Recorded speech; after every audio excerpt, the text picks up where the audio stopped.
Hello, and welcome to You Write, the podcast where creativity meets community. I'm Matt. And I'm Ray Ray. Each week on You Write, we challenge our listeners to write a story in just 30 minutes, using 3 of 5 randomly generated words. It's a fun and fast-paced exercise to spark your imagination and get those creative juices flowing. We'll read your submissions, offer feedback, and discuss the unique twists and turns of each story. Whether you're an aspiring author or just love a good tale, You Write is your place to explore the endless possibilities of storytelling. So grab you some Windex, some paper towels, settle yourself in front of a really, really dirty window. Oh, yeah. Yeah. Oh, yeah. Yeah, and let's dive into this week's stories. And remember, the only limit is your imagination in 30 minutes. Let's see what you got. Yeah. So, how you doing today? I'm good. Yeah? Yeah. Okay. Yeah, it's officially summertime. Woo! So where I work, there's an elementary school right behind us. Mm-hmm. And the traffic is always stupid, like around 3 o'clock. Ooh. It is so bad. People cutting through our parking lot and just generally being bad people. Yeah. Parents, am I right? Yeah. But Totally. anyway, so yeah, that's all. Mm-hmm. That's all done now. Yes. For now. Yes. Yeah. Yeah. Okay, cool. Wow. School, summertime. Woo! Woo. Yeah. How about you? How you doing? I'm doing good. So, my boyfriend is here. Yes. Yay. Yay. Which is super exciting. Also, yeah, that it's summertime. Oh, I'm going to Orlando next week for a conference. Oh, wow. Yeah. When next week? Monday. All week. Yep. Till Friday. Nice. Very excited. Hell yeah. Mm-hmm. Hell, you going to Disney World? No. You going to anywhere? Or I you just mean- conferencing it? I mean, I'm just there really to experience Orlando. Like, I'm excited about that. In all its majesty. Yeah. All its Orlandic majesty. Yeah. And I also just don't have a ton of money to throw around on extras, especially after, like, you have to pay for all that shit out of pocket and then get reimbursed. Yeah. Yeah. That is expensive. Like, the hotel for Monday, Tuesday, Wednesday, Thursday, 4 nights, is like $1,300. Yeah. Yeah. I'm about to go to Pennsylvania next month. As a matter of fact, in almost exactly a month I'm going, and the flights for 2 of us is like $2,000. So it's a mess. Yeah. Yeah. Dang. Ugh. I know. It's ridiculous. Ugh. It's Awful. ridiculous. Yep. Yeah. So I'm like, why do you expect that we have this kind of money like in our pockets? I'm lucky I can put it on a company credit card. So. Oh, nice. Yeah. Okay. Mm-hmm. That helps a lot. Yeah. Yeah. Okay. Yeah. Yeah. Did you see all our stories? I saw both of them. Did you see both our stories? I saw both of them. Yes. Yeah. Mm-hmm. So I figured with just 2 of them, we're going to read you both. Great. Yeah. And we'll just go in order here. So first up is Not Quite Right by NickedYou. That's right. Okay. Not quite right. Here we go. The tea house had kept a hold of Ava since she'd first seen it in town. It was nothing like it should be. It was positively garish instead of plain, with raucous guests she could hear from outside. Banners with black and gold eyes for Saints Ken and Maddie decorated the outside, in a riot of color far eclipsing the humble tea houses at home. It was meant to cater to the people living here, who wanted only a taste of something foreign. It wasn't quite sacrilege, but it came close. As if in a trance, she approached it anyways, and became the shortest person in line. A Byrel, with a size and shape not dissimilar to an upright house cat, she was surrounded by Tarls whose head and shoulders were above her. This meant that she was surprised when she got to the front of the line and saw the simple gray robes of the woman taking orders. It stood in contrast to the bright decorations and artwork on the walls and the flapping banners. "Ah, an adventurer," she remarked. "We can get you in quickly." It took a moment for Ava to manage a reply. "Thank you."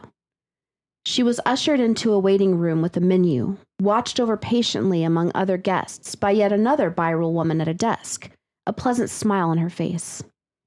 Examining it, she realized that the food at least had options for Byrels who needed more meat. She gave her order with a handful of copper coins to the woman, whose face did not move except to make a short bow, and then scrawled something on a slip of paper, turned a corner to the wall behind her, and reappeared just to say, "You will be seated momentarily, Miss Adventurer. You may prepare yourself in this room." Ava walked into the gestured room and almost staggered. Once again, there was too much color in this room, artwork on every surface. There was perhaps some sense of synchronicity to the swirling, meaningless patterns, but all it actually did was combine to make an eyesore, at odds with the relaxed hosts. But she did as she was told and hung up her coat, light armor, and weapons. Her sling and blade clung to her grip for long moments. She did not feel comfortable divesting herself of them. But if there was going to be a purpose to this, it would be looking at the world with fresh eyes, like a child, not with the weight of every mistake draped across her. So she set down her weapons. The next room was as it should be, a wash basin to rinse her mouth and hands, to cleanse and purify. It was mercifully blank. She walked into the tea room itself and was disappointed to see another chaotic mess of a space. All of it was traditional art, mostly calligraphy, mostly black and gold with hints of red and brown. Her nose drew her to the food, though. A meat-filled sweet pastry and a small cup of beer. A bite of the pastry proved delightful, honey and buttery bread complementing a soft meat within. The beer was good, frothy, and warmed her just a little bit with a first sip. It wasn't quite traditional, but it was good. Closing her eyes made the small meal go down easily. This was the good life, which she had wanted since she was young. What she had been deprived of months ago, the whole team starving in that damned village. She felt full and remembered the hunger of youth and adulthood. This was right. Ava opened her eyes, and it was wrong. Instead of her partner there by her side, the host sat across from her. The host was pretty, Ava supposed, definitely someone to catch the eyes of customers with auburn fur and fiery green eyes. Ava felt the loneliness intensify as the host heated the water in quiet. She was doing everything right in spite of the horrific decor. The ceramics were fine and ornamented instead of rough and plain as they were supposed to be, yet the hostess poured it so gently in front of her. She slowly drank the tea. "Are you well, Miss Adventurer?" the host asked. Ava simply shook her head. Before the host could respond, she said, "This isn't right. The colors, they're too much." "I know," the host softly commiserated, "but it's what most of our customers want. It makes us look successful to have expensive art on every surface." "Life is so full of stuff, except what we want," Ava said. "I know," the hostess said. Ava knew the woman had to be indulging her and didn't want to bother her overmuch. The tea was good, at least. She felt as though it smoothed her body and soul out. She tried to focus on that and relax a moment. But the scene was too quiet. There should have been another warm body drinking tea beside her, as she had done back home. She realized she was crying and saw concern flash across the face of the host, but she said nothing. It was good sense not to pry at emotional adventurers. "Thank you for the tea," she said, nearly choking on the words. "I'm sorry, I think I'm done." The woman cleaned and left. Excellent. Mm-hmm. Yeah. So we've said this before. I think everybody has said this before, but I feel like Nick is too hard on himself. Yeah. Like in the comments, I think it was great. I agree. Yeah. Mm-hmm. And to kind of go back to what we said about the story last week, the descriptions of the food in this, man. I love that. Like, it was so good that I had to eat some honey butter toast after reading that. With the beer. Yeah. Yeah, I didn't have a beer, but I did have honey. Yeah. A lot of calories in that meal. But the scene setting that you achieve here really does, well, for one, you mentioned that the prompt kind of predicates it, like you must have the scene setting to meet the prompt. But I think what it does is it gets us very firmly, well, not just firmly rooted in the setting, but firmly rooted in her perspective, into Eva's perspective, because we're getting it all through her opinion of what this place looks like. It's garish. It's too much. Like, and we kind of learn more lore about what it should be and how this is basically to appease the locals to have something that feels exotic. You know? It's to, you know, survive financially. Yeah. Like to get people to keep coming. Yeah. Whereas the hosts, the people running this place seem to know like what it should be. That are catering to the locals, basically. Yeah. That just reminded me really, really randomly of something random, which is a unit that I teach in my textbook every fall, which is about Kung Fu and how most of the Kung Fu schools in China cater to the masses by doing more acrobatic stuff that could get them hired, like as actors or doubles or something like that. Whereas actual original Kung Fu is not that at all. It's not flashy. It's not flashy. It's more functional. Yeah. But it's more about like, I don't know, slow and graceful movements and blah, blah, blah. But anyway, that just reminded me of that. Yeah. You do what you got to do to make a buck. Yeah. And also to just, basically like do as the Romans do kind of thing. Like this is where you are. This is what you've got to do. So yeah. I like the description of the Birals. They sound very cute. Oh yeah. They're kitties. Yeah. And I like how you called out the difference in height between the Tarls and them. There'd have to be I mean, if they're the size of a house cat, like an upright house cat, there'd have to be a massive, massive size difference. I just kind of imagined like Puss in Boots. Oh, it's like that kind of size, like an actual house cat. Yeah, upright. That's adorable. And I was asking myself, am I missing something as to the origin of the word Biral? Like, how does that relate? What is the BI? Is it like Biral is a cat? It's a kind of cat, or it means cat. I think so. Oh, okay. Biral is simply the word for cat in Bengali. I like that.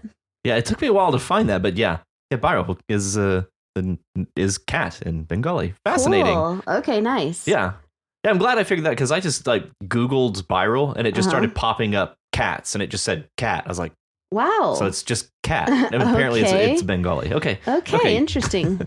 Cool. Yeah, right on. Yeah, I like that. And you mentioned like you did get the scene setting going in here, and I think that really, really serves this story because not just for the meeting the prompt, but so much of what is happening in here is because of the place. And so it's important that place be clear. Yeah. And the implications of the significance of a place like this to Ava seems important to her. Yeah. And it's important that it should be right. Right. And it's wrong. It's all garish and their partner is missing. Like they should be there. So it rounds into this really kind of somber, sad, lonely experience. Yeah. And so the setting really, really serves that to develop out Ava. Yeah. So we're kind of getting, I got the idea that in the previous battle, her partner had been killed or something. Is that kind of? It sounds like that. And I'm trying to remember, have we had another story with Ava?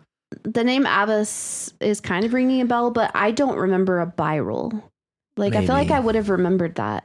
Yeah, I meant to go back and do a Command F of Ava to see if I could find anything, but I never had a chance to do it. But unless there was a character named Ava introduced and it was never mentioned that she was a Biral. It's possible, yeah. You know? Yeah.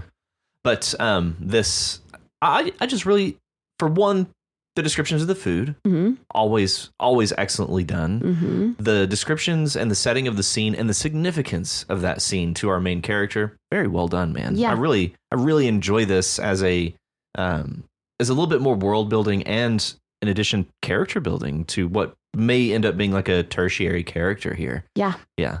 I like the description of the hostess. Yes. The hot Biral hostess. Yeah. Clearly meant to catch the eye of the guests. Yeah. That's cute. Bright green eyes and what was it? Auburn fur. Yeah, I love that. But yeah, and then them just kind of commiserating together. And the host seeming like they're kind of placating Ava here, but maybe not. Maybe they just they understand. Like And my understanding of the Japanese tea ceremony is it is kind of a sacred thing. And so the way that we begin with this is like it's almost sacrilege, but not quite. So I really liked that you kind of call out that to really clue in the significance of what this means in its original culture. Yeah, it's like having gaudy stuff in a church. Yeah. It's just kind of like, is this okay? It's like, well, I guess it's fine. Yeah. Yeah, and I definitely understand your trepidation about bringing in real world cultures into a story like this, but I think it adds complexities and layers to it, and it also might bring in, for all I know, it might engage a wider audience. For all I know, but just in general, I think that adding these layers and complexity is to a story like this. I really dig this. Yeah, I'm a fan. Me too. Well, thank you, NickedYou. Thank you, Nicked. Very creative as always. As always. And up next, we have The Angleman. Ooh, The Angleman. The Angleman by Prismatics. I think I feel him in the air, invading senses everywhere, reveling in my despair outside of all the dreams. I feel I've had all I can stand of looking at the Angleman and listening to his shrill, entrancing screams. To begin, I'm always in my room, in my own bed amongst the gloom, when something wakes me up and sends me out. Where I go will always change. The dream, it seems, has quite a range. But still I flow from my room as from a spout. The last one was a foreign land, and from the decor I'd guess Japan, a small and simple tea house, all run down. No matter where, it's all the same. Some pointless and repeating game. I always find a window and look around. Each time, as always, without fail, what I see is beyond the pale and scope of any landscape one could see. The light is dim, the colors off. Each solid form is strange and soft, and everything is wrong to some degree. Is it sunshine or has it set? After hundreds of times, I don't know yet. The world looks like it stands outside of time. I realize I'm sleeping then, and turn to head back to bed when I hear him in the corner of this place. I run to bed to wake back up, laying so I may interrupt the terror with triangle for a face.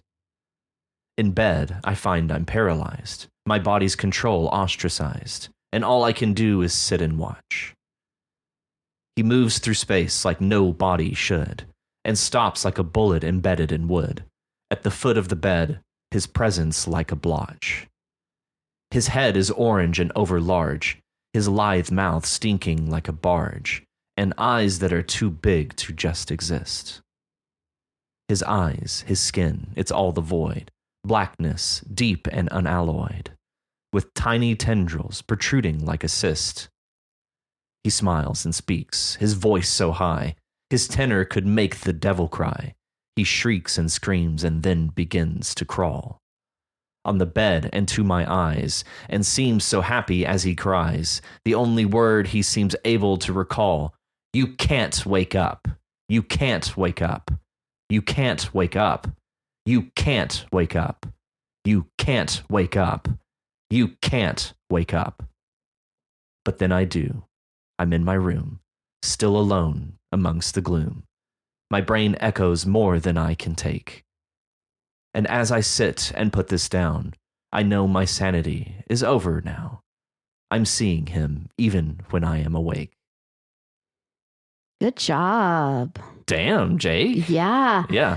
I love the rhyming scheme of this. I do too. And I the really meter. enjoyed that. The meter is really unique, I feel like. I don't know how to place this one. No, I agree. I really enjoyed it, especially the first few stanzas. Just the way that it like fits. Like, I think I feel him in the air, invading senses everywhere, reveling in my despair outside of all the dreams. That's a great stanza on its own. Reveling in my despair outside of all the dreams, and listening to his shrill, entrancing screams. Yeah, I don't know. There's just something about it that really, really, really appeals to me. Yeah, the meter I think is like a 4/4/6. and the rhyming scheme is like a AAB CCB. At least that's that's. I think that's what I'm seeing here. Yeah. Yeah, right. and then something about the 3-line stanzas, that 4/4/6 meter, is really it's kind of like stilted, or like it doesn't land evenly. It feels like I don't know. It feels like the asymmetry of it, I think, really leaves you a little flat-footed at the end of it. But to its credit, that's exactly kind of how I think it meant to make you feel a little uneasy. Like it's not very, I don't know. It's complex. Yeah. Yeah. Yeah. I really like it. It kind of like bottoms out at the end of every stanza. Yeah. You know? I don't know how else to describe it. You kind of expect it to either end sooner or later, but it almost feels like it just drops you at the end of each stanza. Yeah. Kind of like some Beatles songs, you know? Yeah. Which just leave you and you're just like, wait, what? Oh, the song just like ends, just like done. Or the line, like the stanza or whatever. Anyway. Yeah, really enjoyed this. So apparently this is something he wrote inspired by a lady friend. Yeah, a sleep paralysis demon. Yeah, but inspired by the lady friend. Right, yeah. Who was having not the lady friend is a sleep paralysis demon. Okay. Yeah. Who's apparently having these recurring nightmares. Yeah. Ooh, Triangle Man. Ooh. Yeah. Yeah, it made me think of, what is it, Silent Hill with, is it Pyramid Head? Oh, that's creepy. Silent Hill. Pyramid Head. Yep, Silent Hill. And yeah, that guy is freaky as hell. Ooh, so has this person been watching? It's a game, Silent Hill. Although this person been might playing be like a movie. Silent Hill. Ooh, that is creepy. I just looked him up. Ooh, he's got great abs though. Right? Yeah, he's ripped. He's Mm-hmm. jacked. Gross. Creepy. Oh man, that is creepy. Yeah. Okay. Yeah, that's immediately what I pictured whenever it said head with triangle for a face. I just immediately went to Pyramid Head. But yeah, as a sleep paralysis demon, that guy would really work. The description that we get of him, he moves through space like no body should. I like that as no body, not nobody. Yeah. I really like that. No body. Yeah. I like that too. His presence like a blotch. His head is orange and overlarge. His lithe mouth stinking like a barge. And eyes that are too big to just exist. Yeah, that's creepy because then you add the extra like senses in there. He apparently he smells bad. Yeah, eyes and skin, but like his eyes, his skin, it's all the void, blackness, deep and unalloyed. I like that, void and unalloyed. It's very nice. Yeah, I like blotch. Yeah. That line I just really liked, his presence like a blotch. I just loved that. Yeah, that's something about, especially in a poetic sense, the word blotch is good. It's very good. So good. And of course it rhymes perfectly with watch. At the foot of the bed, his presence like a blotch. Also, just that description, like, it's just so real. Because I'll use that, like, well, what did it look like? I don't know, like a blob, a blotch. Blotch, just, I don't know. And blotch, a mass, as opposed to like a stain or, blotch. It's just so specific. Yeah, that and was again, good. Just from the sonic quality, blotch. Yes, wonderful. It's very, very good. Yeah. Yeah. And it brings to mind like a paint blotch or something like that. Yeah. Like a blotch of paint, something blurry, kind of unfocused. Yeah. Yeah. And then you get this, we kind of add in a kind of sadistic quality of he smiles and speaks, his voice so high. His tenor could make the devil cry. He shrieks and screams and then begins to crawl. And then we get this bed. Yeah. We get the you can't wake up repeated 6 times, shouted 6 times. So that following all of the description that we've gotten and the lead up to this, like, definitely as I was reading it before ever going into the comments, I was thinking sleep paralysis demon. Yeah. Very, very evocative in that sense. But it's interesting. On that part where it says, and seems so happy as he cries, the only words he seems able to recall, and that she can't wake up repeatedly. That kind of like in that point, it changes my perception of this creature. Because at the beginning, I'm thinking of some like, creepily like intelligent, like demon horror character. But then I'm suddenly seeing him as an idiot. Like he can't remember any other words except you can't wake up. Suddenly he seems like, I don't know, that takes away his like creepiness a bit for me because he doesn't seem so like calculating. Interesting. Okay. Yeah. I don't know. I just got that feeling. He seems like a kind of a victim of his own stupidity a little bit. Or ineptitude or something. Yeah. Yeah. Yeah. And I'm like, okay. And then that makes me think that this guy is just kind of like working for like a greater power or something like that. Yeah. Yeah. In that case, that line, the only words he seems able to recall. Mm-hmm. Yeah. Yeah. Okay. Yeah. I follow you then. Yeah. Yeah. Interesting. But then they wake up. Mm-hmm. But they are now seeing him even when awake. Yeah. Is the way that we leave it. So yeah, not good. Not cool. Not cool, man. Not the best outcome. Definitely a horror poem. Yep, yeah. for sure. Yeah. Man, I dig this, Jake. I really, as I mentioned, the meter of this is what really kind of threw me. Yeah. And it really works for what you're doing works. here. It really works. Yep. Yeah. Thank you very much, Jake. Thanks, Jake. And that's both our stories. Whoa. Short-sewed today. Short-sewed. But man, thank you, NickedYou, and thank you, Jake. These have been these were excellent this week. Yeah. Yeah. Very good. Yeah. Good job, guys. Yeah. Way to carry the torch. Yeah. So this week's discussion question, because we missed last week because it's new and we forgot. Right. So yeah, that's on us. That's on us, guys. Yeah. So the discussion question for this week is, what's your favorite kind of tea? Woo! Simple. What's your favorite tea?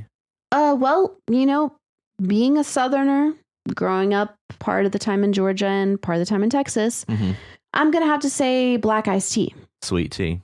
Yeah. Mm-hmm. Sweet tea. Of course. Yeah. Mm-hmm. Yeah. My cousin in Georgia, he has a panic attack if the pitcher of sweet tea is only halfway full. Because he's like, oh, what's going to happen when it completely runs out? Oh, no. But my aunt keeps replenishing it. So okay. I'm just saying it's that big of a staple. It's that important of a staple. Okay. In Georgia. All right. Mm-hmm. What about you?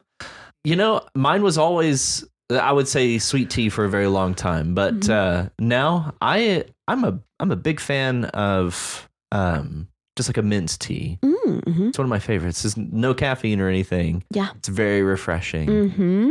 Yeah. Nice. Love that. Big fan of that. Also hot or iced? Hot tea. Yeah. Okay. But big fan of green tea as well. Yes. Yeah. Yeah. We had a white tea.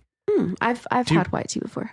Do you remember that one? We had a white tea. Yep, at Starbucks. Yeah. Yeah, I remember that. That was one of my favorites. That was yummy. That was really tasty. I don't think they make that one anymore. I haven't seen it in years, but I'll have to say that my second favorite kind of tea is milk tea. And I'm talking about Mongolian milk tea because when I first started drinking it, I was like, this is weird because it's salty and not very tea-like. It's more like just salty milk with a hint of black tea. Mm-hmm.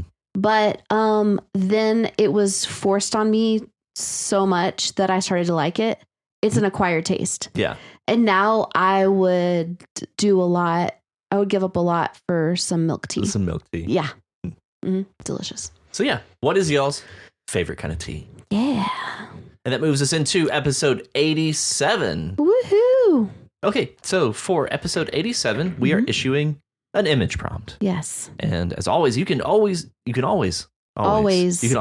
that picture on the subreddit under episode 87. Just go and click that link. Always. And this is a photo taken by Rachel. That's me. Rachel took this picture, and I've got to say, I've never seen this before.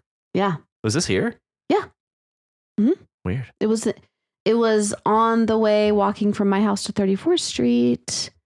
Interesting. That looks, I want to know what that is. I know. Interesting. Okay. So the words to accompany this image prompt are ratio, grateful, charter, tile, and true. Ooh, with all caps. For whatever reason.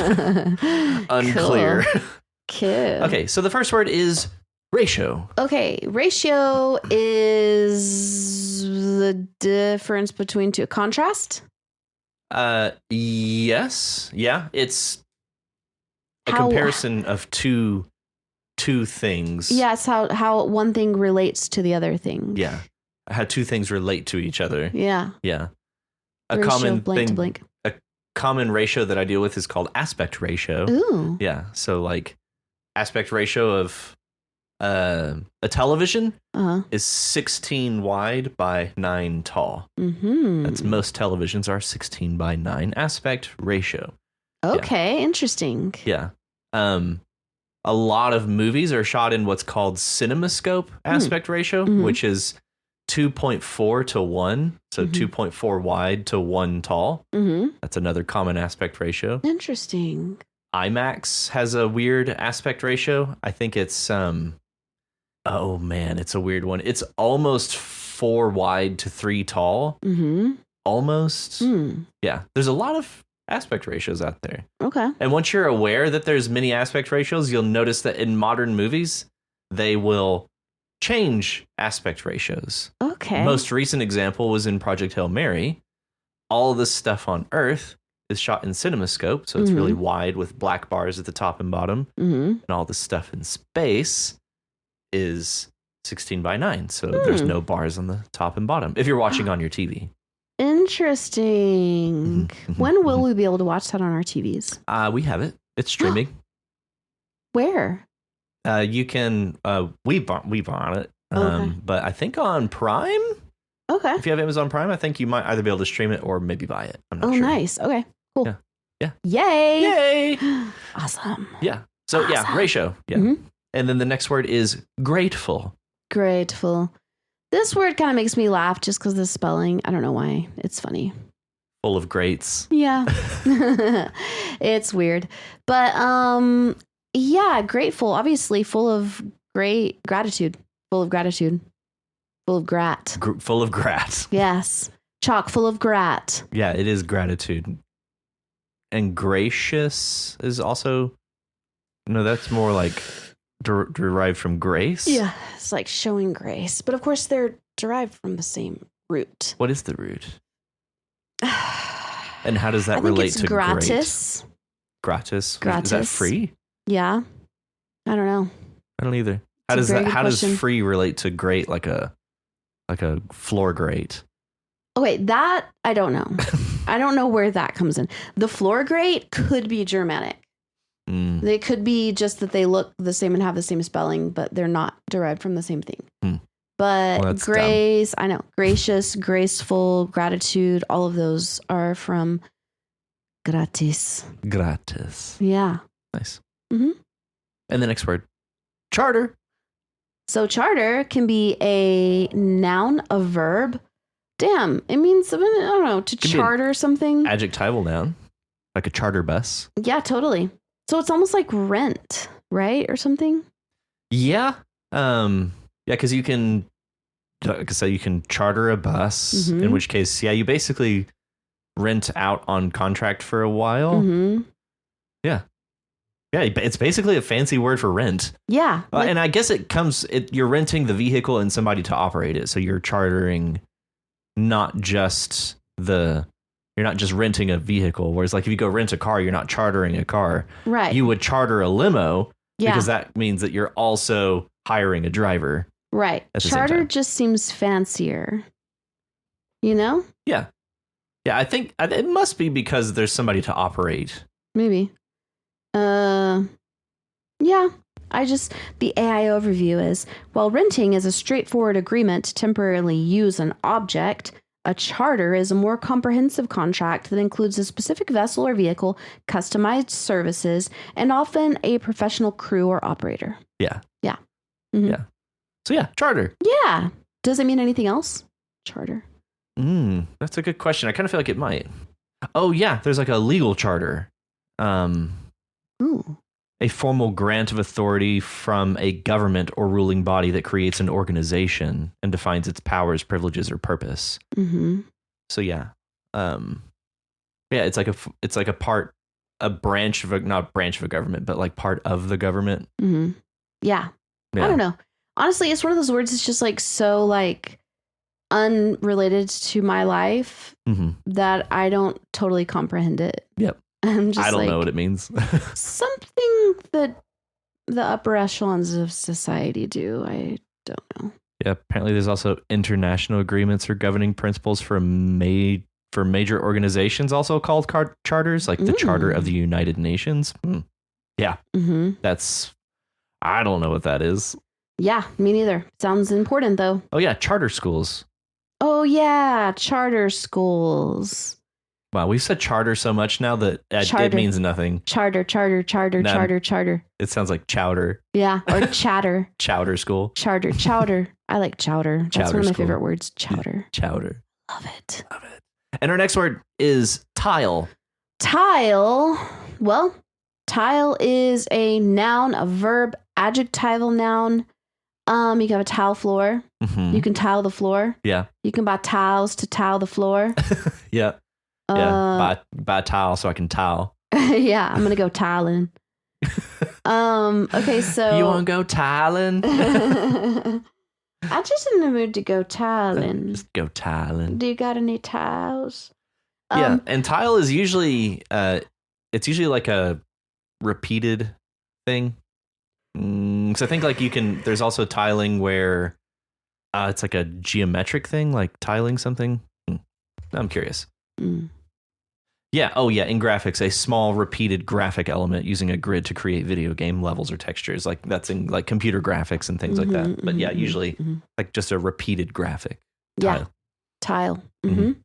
And tiles like, on games, tiles, game tiles. Yeah, like Mahjong uses tiles. Yeah. Technically, dominoes are kind of tiles. Yeah. Yeah. Tiles are fun. Tiles clack. They do. Oh, they're so satisfying. They're so that's good. Get a bag of tiles, just shake it out. Shake it. Clock it all together. So Clockety clock. Yes. Yeah,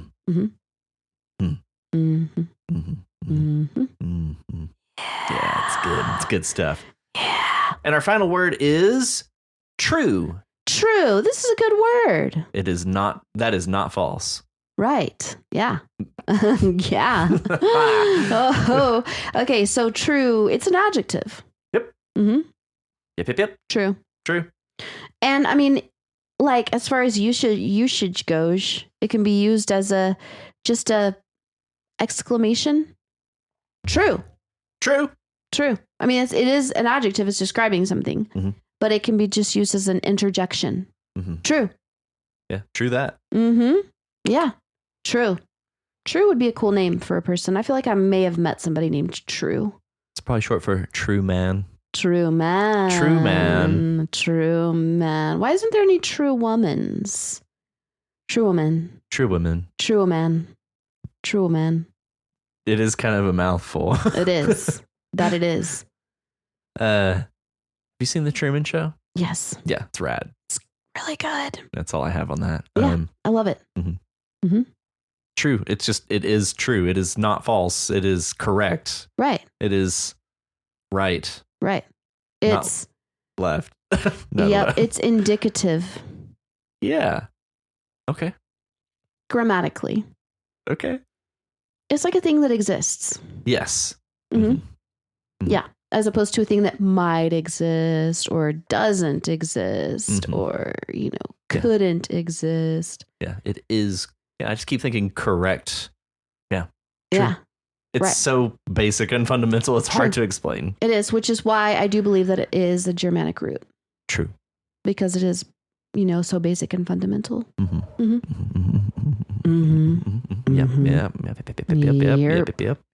Okay, and those words again are ratio, grateful, charter, tile, and true.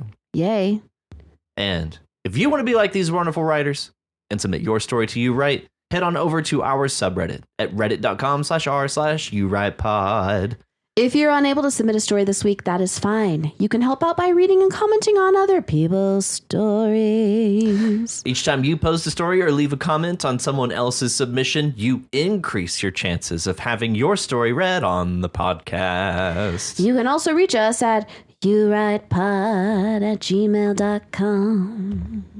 If you like our show and you want to help support us, consider donating to our Patreon at patreon.com/YouWrite. If you are unable to donate, that is fine. You can help us by sharing the podcast with other writers and non-writers alike. If you haven't already, be sure to subscribe to the podcast so you know as soon as new episodes are available. Also, be sure to leave us a rating and review in your podcatcher of choice. And remember, join us next week on You Write. A podcast where You write. We both went for the high note. Well, yeah. Can we do that again? A Podcast where you write. Damn it! I'm going high, you're going low. Okay. A podcast where you write. Nailed it. Perfect. Yep. Nobody knows the trouble I see. See y'all next week. No